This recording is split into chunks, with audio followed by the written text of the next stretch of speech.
Hello বন্ধুরা, আশা করি আপনারা সকলেই খুব ভালো আছেন। পাবজি নাকি আবার ইন্ডিয়ায় কামব্যাক করছে। কি মনে হয় আপনাদের, পাবজি কামব্যাক করতে পারবে?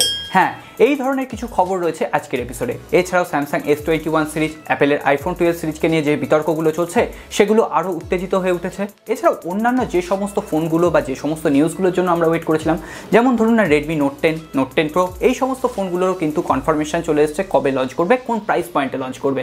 তাহলে এই ধরনের এক্সাইটিং খবর দিয়ে সাজানো আজকের এই টেক এপিসোড। তাহলে চলুন আর দেরি না করে আজকের এপিসোড শুরু করি। ভিডিওটা যদি ভালো লেগে থাকে অবশ্যই একটা লাইক করবেন, কমেন্ট করবেন, বন্ধুদের সাথে শেয়ার করবেন, আর নতুন বন্ধু হলে সাবস্ক্রাইব আর বেল আইকনটা অবশ্যই প্রেস করে রাখবেন যাতে নেক্সট কোনো এপিসোড আপনার মিস না হয়ে যায়। আসুন আজকের ভিডিও শুরু করি। প্রথমেই আজকে আমরা কথা বলবো পাবজিকে নিয়ে। আপনারা সকলেই জানেন ভারতের বাজারে পাবজিকে ব্যান করা হয়েছে এবং এতদিন পর্যন্ত পাবজি কিন্তু ওই ছাই চাপা আগুনেই বন্দী ছিল। আজকে যেই সলতেতে আবার একটু আগুন পেয়েছে, দাউ দাউ করে জ্বলতে আরম্ভ করেছে। হ্যাঁ, ভারতবর্ষের বাজারে লিঙ্কডিন বলে একটা ওয়েবসাইট আছে যেখানে বিভিন্ন কর্পোরেট জগতের কোম্পানিগুলো তাদের যে ভ্যাকেন্সি থাকে কোম্পানিতে, সেই ভ্যাকেন্সি পূরণ করার জন্য চাকরি প্রার্থী চেয়ে তাদের ওই প্রোফাইলে বলুন বা ওই লিঙ্কডিন ওয়েবসাইটে বলুন অ্যাড দেয়। আজকে পাবজির কর্পোরেশনের পক্ষ থেকে একটা তারা নতুন অ্যাড দিয়েছেন যেখানে দেখা যাচ্ছে পাবজির ভারতের জন্য অ্যাসোসিয়েট ম্যানেজার রিক্রুট করবে। সুতরাং তাহলে কি পাবজি আবার ভারতবর্ষের বাজারে ফিরতে চলেছে? আমরা জানি না, এখনও পর্যন্ত গভর্নমেন্টের তরফ থেকে ব্যান তুলে নেওয়া হয়নি। ভবিষ্যতে হয়তো ব্যান তুলে নেওয়া হতে পারে। পাবজি হয়তো অন্য কোনো ভারতীয় কোম্পানির সাথে একদম জোট বেঁধে কাজ করবে। তো দেখা যাক পরবর্তীতে পাবজির কী স্টেপ হয়। এরপরেই আসুন বহু বিতর্কিত সেই সিরিজটাকে নিয়ে কথা বলি, আইফোন 12 সিরিজ। আপনারা সকলেই জানেন আইফোন 12 সিরিজ যবে থেকে লঞ্চ হয়েছে তবে থেকেই কিন্তু এটা বিতর্কের সম্মুখীন। আজকে আবার নতুন করে জল ঘোলা শুরু হয়েছে। প্রত্যেক দিন টেক নিউজে আইফোন 12কে নিয়ে কথা হচ্ছে। গতকালই বলেছিলাম আইফোন 12 প্রো ম্যাক্সের যে ব্যাটারিটা দেওয়া হয়েছে সেটা আইফোন 11 প্রো ম্যাক্স বা আইফোন 11 প্রো এর থেকেও কম। তাহলে বুঝতেই পারছেন সেখানে ব্যাটারি SOC আমরা কম পাবো। কিন্তু গতকালের ভিডিওতে আমি এটাও বলেছিলাম আইফোন 12-এর যদি অপটিমাইজেশন বেটার হয় তাহলে কিন্তু আমরা SOC যেটা পাই স্ক্রিন অন টাইম সেটা কিন্তু সমানই পাবো আইফোন 12 বা আইফোন 11 প্রো ম্যাক্স এবং আইফোন 12 প্রো ম্যাক্সে।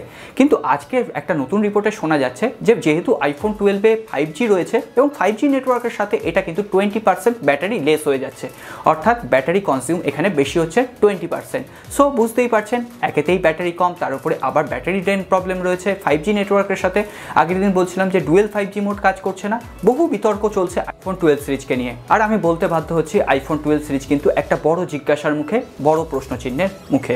এর পরের খবরটাও আসছে আইফোনের তরফ থেকে। আমরা সকলে জানি আইফোন 12 সিরিজই হচ্ছে আইফোনের তরফ থেকে সর্বপ্রথম 5G হ্যান্ডসেট। হ্যাঁ, আজকে আইফোন 12-এ টিয়ারডাউন করা হয়েছে এবং সেখান থেকে দেখা যাচ্ছে আইফোন 12-এও ইউজ করা হয়েছে স্ন্যাপড্রাগনের X55 5G মডেমটা। হ্যাঁ, যেটা আমরা অ্যান্ড্রয়েড ডিভাইসে দেখে থাকি X55 5G মডেম। এখানে কিন্তু অ্যাপেল নতুন করে কিছু ইনোভেশন করেনি, শুধুমাত্র এখান থেকে স্ন্যাপড্রাগনের যে মডেমটা হয় 5G মডেম সেটা নিয়ে লাগিয়ে দিয়েছে। এখন দেখা যাক আইফোনের এই 12 সিরিজে আমার মনে হচ্ছে অপটিমাইজেশনের অনেক দরকার আছে। তো সেল শুরু হোক, খবর আসুক, তারপরে শেয়ার করব।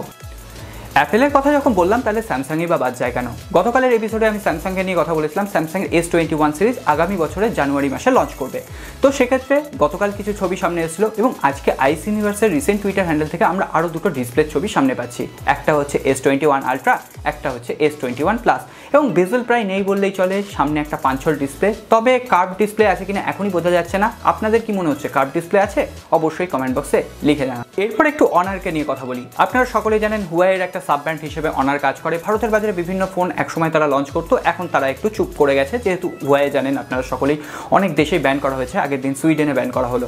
তো আজকে এই অনারের তরফ থেকে অনার 10X লাইট বলে একটা ফোন রাশিয়ার বাজারে লঞ্চ করা হয়েছে। কিরিন 710 প্রসেসর রয়েছে, কোয়াড ক্যামেরা সেটআপ রয়েছে 48 মেগাপিক্সেলের এবং 8 মেগাপিক্সেলের সেলফি ক্যামেরা রয়েছে, 5000 mAh ব্যাটারি রয়েছে। একটা ওভারঅল এই ফোনটা 15,000 টাকার প্রাইস পয়েন্ট রাখা হয়েছে। তো এটা নিয়ে বেশি কথা বলার প্রয়োজন নেই। আপনারা সকলেই জানেন ফ্লিপকার্ট এবং অ্যামাজনে সেল চলছিল। সেলটা মিস করে গেছেন কোনোভাবে? না, আর কোনো ভাবনা চিন্তার কারণ নেই। এই ভাবনা চিন্তা অলরেডি ফ্লিপকার্ট করে রেখেছে। ফ্লিপকার্ট একটা সেল শেষ না হতে হতেই আরও একটা সেল নতুন করে অ্যানাউন্স করে দিয়েছে, দশেরা সেল। এবং দশেরা স্পেশাল বলছে যে সেলটা চলবে 22 থেকে 28 তারিখ পর্যন্ত। যদিও এবার আর SBI কার্ডে ছাড় থাকছে না, এবার ছাড় থাকছে কোটাক এবং HSBC কার্ডের ওপর 10% আপনারা ইনস্ট্যান্ট ক্যাশব্যাক পেয়ে যাবেন। এছাড়াও বিভিন্ন ফোনের ওপর অফার রয়েছে। যদিও আগের অফারটাই আমার বেশি এফেক্টিভ মনে হয়েছিল, তবে আপনারা গিয়ে ফ্লিপকার্টের পেজটা একবার ভিজিট করতেই পারেন। এরপর আসি হুয়াইয়ের খবরে। হুয়াই চায়নার বাজারে আজকে তাদের আরও একটি 1 লাখি ফোন লঞ্চ করিয়ে দিল। 1 লাখি বলতে এখানে এই ফোনটার দাম প্রায় 1,05,000 টাকা ইন্ডিয়ান প্রাইস কারেন্সিতে কনভার্ট করলে। হ্যাঁ, আপনারা ঠিকই ধরেছেন, হুয়াই মেট 40 প্রো। এবং এখানে রয়েছে 6.67 ইঞ্চি একটি ওএলইডি ডিসপ্লে, কার্ভ ডিসপ্লে রয়েছে এবং 90 হার্টজের রিফ্রেশ রেট রয়েছে এবং ক্যামেরা সেকশনটা যথেষ্ট ভালোভাবে সাজানো হয়েছে। এখানে 50 মেগাপিক্সেল প্লাস 20 মেগাপিক্সেল প্লাস 12 মেগাপিক্সেলের একটা টেলিফোটো লেন্স রয়েছে। 8K পর্যন্ত ভিডিও আপনি শ্যুট করতে পারবেন। এছাড়াও 4400 mAh এর ব্যাটারি রয়েছে এবং 66 ওয়াটের একটা ফাস্ট চার্জার অ্যাভেলেবেল রয়েছে। এবং আপনারা সকলেই জানেন একটা ফ্ল্যাগশিপ লেভেলের ফোন, ফ্ল্যাগশিপ দাম অবশ্যই হবে, যদিও এখনও পর্যন্ত ভারতবর্ষ বা বাংলাদেশে আসার সম্ভাবনা কিন্তু প্রায় নেই বললেই চলে। শুধুমাত্র হুয়াই মেট 40 প্রো লঞ্চ হয়েছে এমনটা নয়, এবং এর ক্যামেরাকে নিয়ে আবার পরীক্ষা নিরীক্ষা শুরু হয়ে গেছে। ডিএক্সও মার্ক, আপনারা সকলেই জানেন প্রত্যেকটা ফোনের ক্যামেরাকে নিয়ে এরা বিচার করে, একটা র্যাঙ্ক দেয় কে কত স্কোর করলো।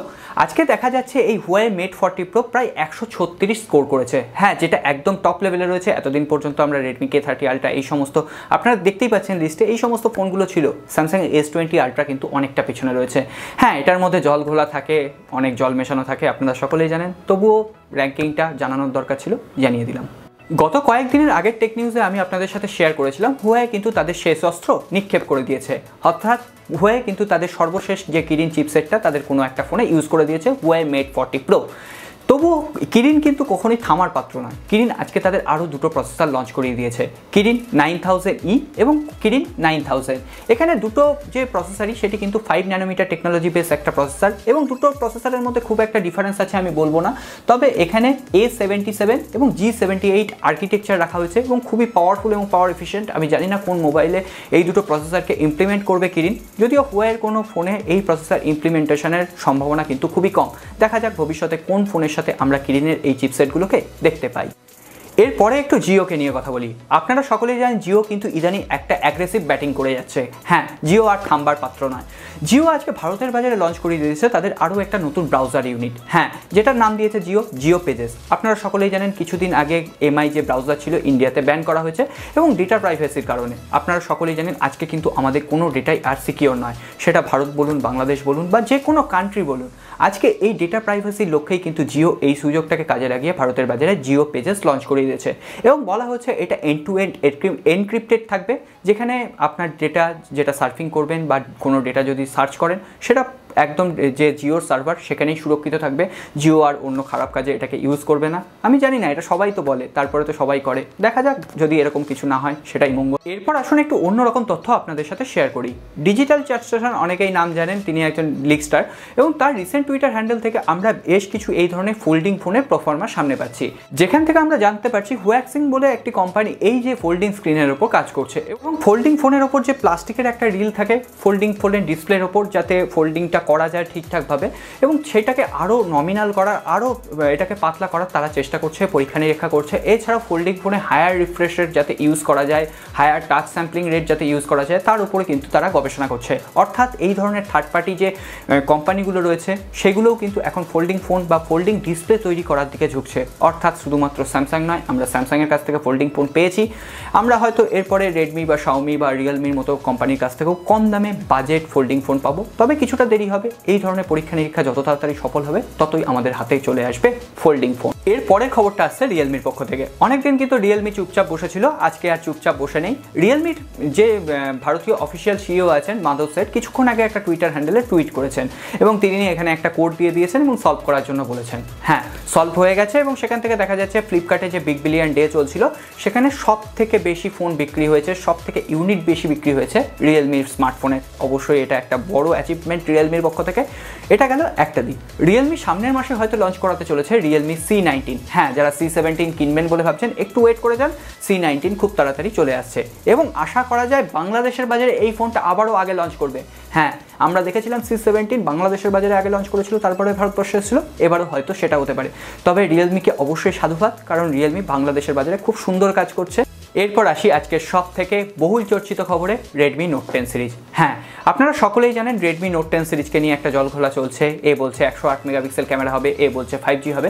তবে আজকে কিছু অফিসিয়াল কনফার্মেশন চলে এসেছে। FCC সার্টিফিকেশন সেকশনে এনলিস্টেড হয়েছে, 3C সার্টিফিকেশন সেকশনে এনলিস্টেড হয়েছে এবং যেখান থেকে 22.5 ওয়াটের ফাস্ট চার্জার থাকবে এবং 108 মেগাপিক্সেলের ক্যামেরা থাকবে এবং এই যে ডিভাইসটা লঞ্চ করবে সেটা নাকি 15,000 টাকার প্রাইস পয়েন্টে ইন্ডিয়ার বাজারে লঞ্চ করবে। তাহলে বুঝতে পারছেন 15,000 টাকায় এখন আমরা 108 মেগাপিক্সেল পাবো।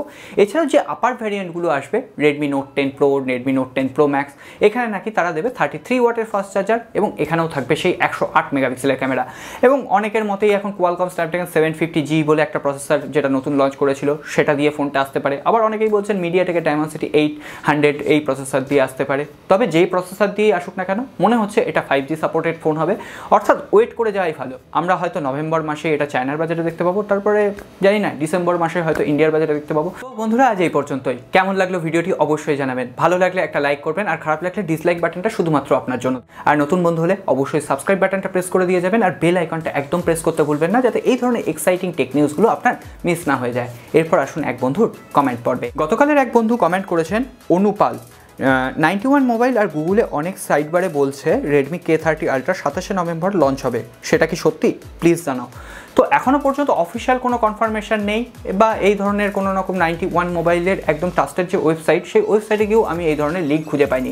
তবে এটা ঠিক যে রিয়েলমি 7 প্রো X7 সিরিজ সেটা নভেম্বর মাসে ভারতের বাজারে লঞ্চ করছে।